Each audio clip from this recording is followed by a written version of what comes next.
we have got used to hearing this gospel, but the first time it was uttered, it could actually have produced a few little titters of laughter. Can you imagine the scene?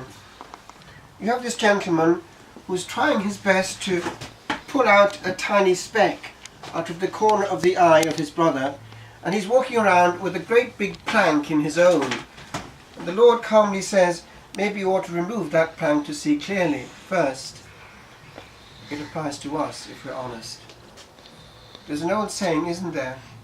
When we have one finger pointing at someone else, there are three pointing back at us. Right. And if one is involved as a priest or a psychologist, or anyone for that matter who is involved with listening a lot, one always knows there are two sides to a story. In fact, it is wise not to form judgments immediately. I'll give you a trick. There's a difference, which is very subtle, but it's important, between two things, both very close to each other. One is what Daddy now is doing. He is clipping, he's photographing, he's recording what? Fact. Real time. Right. Now we can do that with our eyes and register it with our mind, like cameras. We go around life, we observe, we take note, and keep our mouth shut. We are storing truth, information. That is valid, that is just fact.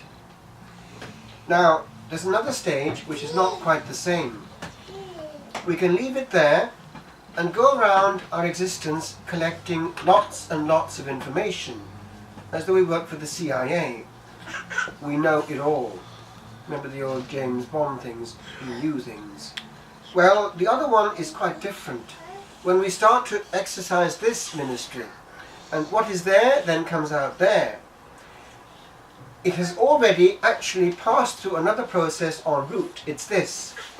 We have, from this store of information, formed judgments.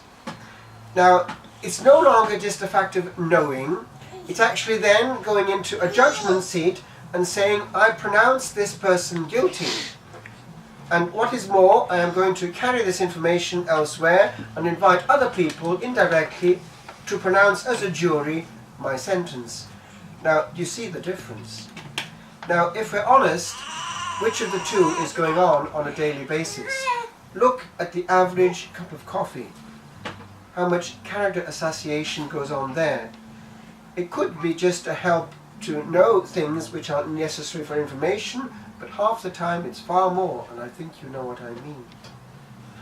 Now, there's one particular area which holy people are very good at. They're specialists at one big sin.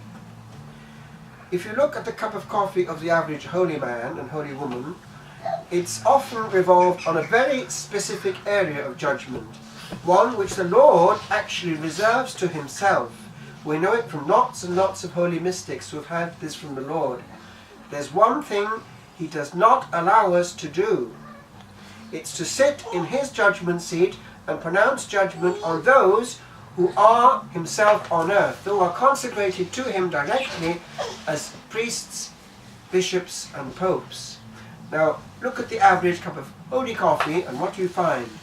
Devastation of priests, bishops and popes. It makes good conversation and great entertainment, and much bad ink on our copybook.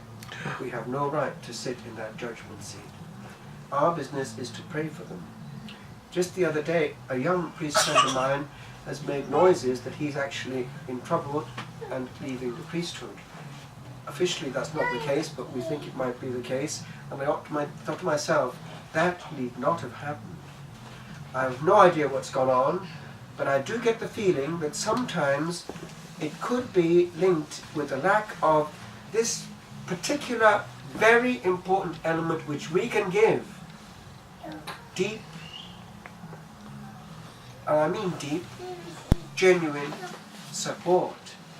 Why?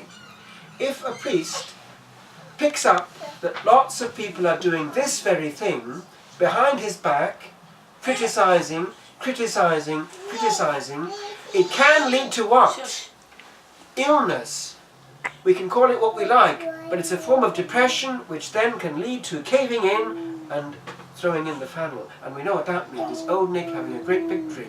So every time a priest takes that decision, it's all the consequences that follow. All the celebrations that will not happen, all the absolutions that will not happen, all the dead not prepared for death. In other words, a field day for Old Nick. So let's get this straight. Words can go either way. They're double-edged swords. Use the opportunity to talk only to exchange information, but not to sit in the judgment seat of Christ.